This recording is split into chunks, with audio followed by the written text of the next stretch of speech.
Hello friends, வாங்க இன்னைக்கு சூப்பரான குண்டு குண்டா சாஃப்டான மைசூர் போண்டா செய்யலாமா? என் பொண்ணு காலையிலே ஸ்கூல் போகும்போது எனக்கு ஈவினிங் ஸ்நாக்ஸ் ஏதாச்சும் கண்டிப்பாக செய்து தரணும்னு மேடம் அம்மா கிட்டே கண்டிஷன் போட்டு போயிருக்காங்க. அவள் வரத்துக்குள்ளே சூடான மைசூர் போண்டா 15 மினிட்ஸ்லேயே சேர்ந்துடலாமா? இந்த மைசூர் போண்டா கூட ஒரு சூப்பரான தேங்காய் சட்னி செய்யலாம் வாங்க.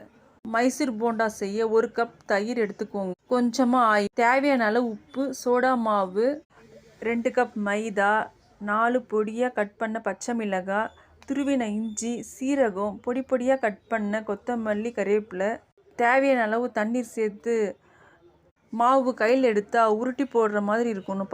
10 நிமிஷம் அப்படியே விட்டுடுங்க, நல்லா ஊறட்டும் மாவு. எண்ணெய் நல்லா காஞ்சதும் மாவை உருட்டி உருட்டி போட்டால் பந்து மாதிரி சூப்பராக வரும். கலர் மாறி அப்படியே ஒரு மாதிரி உருண்டு வரும். பார்க்கறதுக்கு மேலே மொறுமொறுப்பாகவும் உள்ளே நல்லா சாஃப்டாகவும் இருக்கும். ஒரே 15 மினிட்ஸில் சூடான மைசூர் போண்டாவும் தேங்காய் சட்னி ரெடி ஆகிடுச்சு. இந்த வீடியோ என் சின்ன பையன் டேஸ்ட் பண்ணிவிட்டு எப்படி ரியாக்ஷன் பண்ணுறான்னு மட்டும் பாருங்கள்.